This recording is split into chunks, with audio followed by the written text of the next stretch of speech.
राज्य निवडणूक आयोगाने काल 29/11/2025 रोजी एक आदेश काढलेला आहे.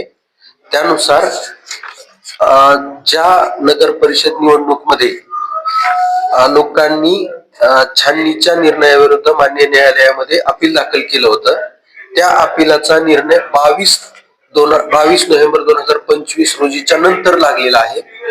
त्या जागांसाठी निवडणूक आहे ती त्यांना उमेदवारी मागे घेण्यासाठी पुरेसा वेळ मिळाला नाही, म्हणून नव्यानं कार्यक्रम माघार घेण्यासाठी कालावधी देऊन काढण्यासाठी सदर जागेची निवडणूक जी आहे ती स्थगित करण्याबद्दल आदेशित केलेला आहे.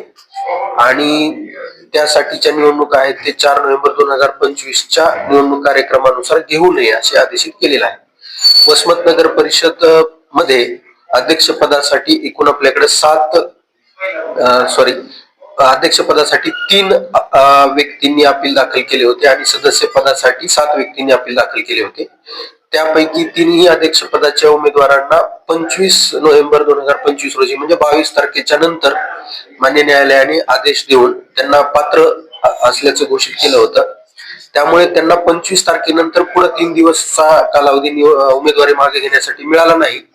यामुळं मान्य आयोगाच्या निर्देशानुसार वसमत नगर परिषदेची पूर्ण सदस्यांसाठी आणि अध्यक्षपदासाठी असणारी निवडणूक आहे ती पुढे ढकललेली आहे. आणि त्यासाठी जो निवडणुकीचा टप्पा आहे त्यानुसार माननीय जिल्हाधिकारी यांच्या मार्फत 4 डिसेंबर 2025 रोजी निवडणुकीचा नव्याने कार्यक्रम जाहीर करण्यात येईल. त्यामध्ये फक्त नामनिर्देशन पत्र मागे घेण्याच्या तारखेपासूनचा पुढचा कार्यक्रम यामध्ये जाहीर होईल. यामध्ये नामनिर्देशन पत्र मागे घेण्याचा कालावधी हा 10 डिसेंबर 2025 रोजी दुपारी 3 वाजेपर्यंत असेल आणि त्यानंतर आवश्यकता असेल तर चिन्ह वाटप आणि मतदानाचा दिनांक हा 20 डिसेंबर 2025 रोजी असणार आहे. या पद्धतीचा आणि काउंटिंग जी आहे ती 21 डिसेंबर 2025 रोजी सकाळी 10 वाजल्यापासून असणार आहे. यामध्ये उमेदवारी अर्ज पहिल्यापासून भरण्यासाठीचा हा कार्यक्रम नाही, तर फक्त नामनिर्देशन पत्र मागे घेण्याच्या तारखेपासूनचाच पुढचा कार्यक्रम जो आहे, विड्रॉल पासून पुढचा कार्यक्रम नव्याने घेण्याबद्दल आदेशित केलेला आहे.